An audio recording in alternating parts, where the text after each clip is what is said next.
Jim Cundall, flight coordinator for HonorAir, and I've been on 35 flights. When I say HonorAir, Jim, what runs through your mind?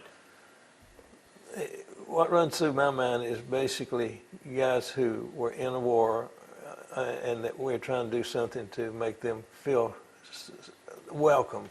And the way I look at it is, and from what I've observed, a lot of the guys go into war, they come home, they don't talk. They don't talk about anything. They leave it that way. And when we take them to Washington, suddenly they'll talk. They realize they're not the only ones in this. There's other people that have the same issues they have. And probably my best story of that was I had a fellow that Joe Sutter came to me and said, Jim, see that guy at the entrance to the wall? He said, we can't get him to go down by the wall, and he's crying. And since you were in Vietnam, could you go talk to him? So I went up, and it hit me just as I got close to him. I put my arm around him. I said, I was in Vietnam too. We're going to do this together. And we did. And he found two people of his friends that were killed in Vietnam. We walked down. He found them on the wall. He did a rubbing. We have a reunion breakfast a month after we get back. And he saw me there, and he came up and he grabbed me and gave me a big hug. And I knew this is different. And he said, Jim, I want to thank you for making me do that. And I mean, really making me go down by the wall. First peace I've had since I've been home, 50 years ago. What flight was that on? It was about 3 or 4 flights ago. We were really close. And can we? Yeah. Okay. Some of the stories I have trouble telling because it gets personal. I was a medic, and you can't unsee what I saw. You shared that before. You've seen these boys in pieces, really. Yes. Probably the worst thing was there was a guy, a helicopter came in, and a good friend of mine went out to help. He was an administrative person, and there was a flak vest in the way, and he grabbed the flak vest to get out of the way so to get the patient. And there was a torso in the flak vest. And that's what we saw. That was war. It's been a long day. It's probably one of the best days.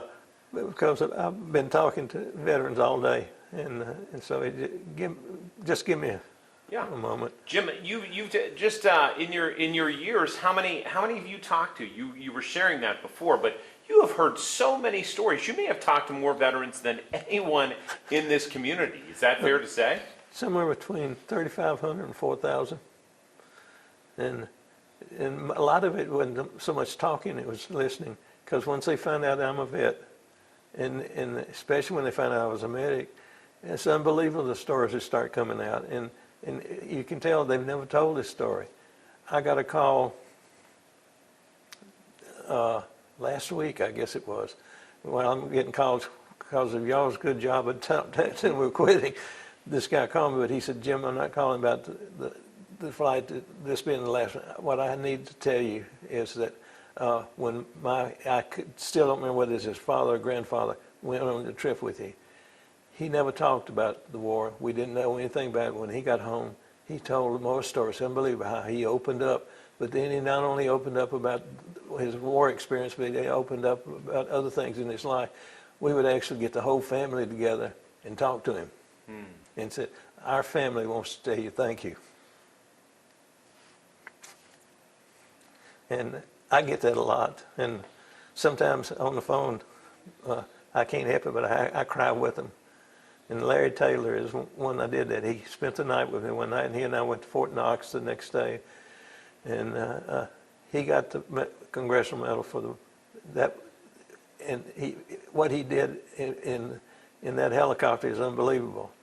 But he has other stories. He's got one other story dealing with one trooper, and that every bit deserves it. And if I talk to a group and Nancy's there, she thinks I'm going to tell it she's doing it. She said, no, don't do it. Because it's that real. Yeah. Well, Jim, these Medal of Honor recipients, they are recognized for this one action that may be just extraordinary, but Right. they'll also tell you, you should have seen what I did 3 days later, That's or right. 3 weeks before that. You know, it's really just a moment in time. Sometime I'll tell you Larry's story when we're not taping. Yeah. Well, is there anything else that you think people should know about HonorAir, its impact on you and the impact on our community? I think the biggest impact that it's having is veterans go and they don't even know they have a problem. And the PTSD, it's not there, but they get to the wall and it gets triggered and it gets put to sleep. And I think the fact that they go home and they can talk to their family. I've had wives tell me, my husband's not the same. He was not, when he went to war, he came back different. Y'all have gotten him back to where he needs to be. And that's the biggest thing to me. And sometimes I can see it in talking to them. Sometimes I can feel it when they're talking to them. And in trying to fit them on the airplane, put them in the right group of people, some of that is just gut feeling about this guy, that he needs to be with these particular people. And by that, I mean, it'd be other veterans like him. And so it's a challenge, and it's a guessing game, but I try. Well, you are a privilege and you've changed lives, so thank you for taking time to talk a little bit about it. Well, I feel blessed to be a part of it. It's not anything normal. It's a blessing to be a part of this. Being a veteran and to safely come home is a blessing. But to be able to help another guy who's got issues, if I can help him, I want to do it.